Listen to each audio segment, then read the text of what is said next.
ورونو وخت ډېر نه نیسم علما ناګانې کړي دي ضرورت هم نشته ما اواز هم ډېر ناست وه لیکن د منګه زړه درد کوي په الله قسم زړه مې سوځي بل هېڅ څه دغه نه لرمه تاسو به په ورځ د قیامت کې موږ علماو ته ودرېږي چې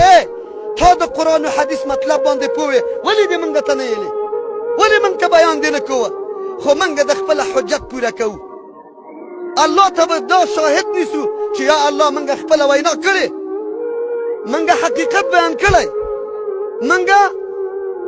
دین مو پټ کړی نه دی د خپل د شخصي مصلحت دپاره مو چا ته دعوت کړی نه دی چې هله سرسایه ماته راکړه هله قرباني پوستکی راکړه هله دا روا ده هله دا روا ده ټول چیزونه مې روا کړي او د رسول الله نه یو ټکی دلیل نه لرم فقط یې ما ګېډه ډکه شي یې ما چاره دې وشي هسې نه کوو دا ولس دی دین سره مینه لري دا قرآن و حدیث باندې ایمان راوړلی باید ورته بیان شي چې دین باندې پوه شي دغه دین باندې روان شو دغه دین دی ما خبرې مه منئ لاړ شئ د الله او د رسول خبرې ومنئ د الله او د رسول دین سې روان شئ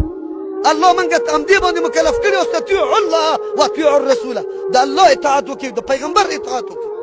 کوم خواته روان یاست څه کوو وخت مو ډېر نه نیسم دا د موږ ستاسې د کلمې معنا ده ګوره چې لا اله الا الله محمد رسول الله مو ویلې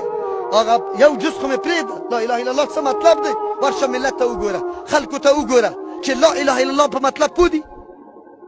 څوک چې په لا اله الا الله مطلب پوهي د قبر نه غواړي یو څه قبر حاجت روا بولي د خپل مریض قبرو ته بیایي نذرانې په قبر کې حلالوي د چا په نوم نظر کوي کله هم نه کوي خو افسوس دی چې لا اله الا الله هم ترجمه نه شوه د هغې مطلب هم چاته بیان نه شه الله متعال دې موږ ته توفیق نصیب کا چې په دین باندې پوه شو او د رسول الله په طریقو په ټول ژوند کې عمل وکړو الله دې دقه ټکی د موږ ټولو نصیب کا واخر دعوانا الحمد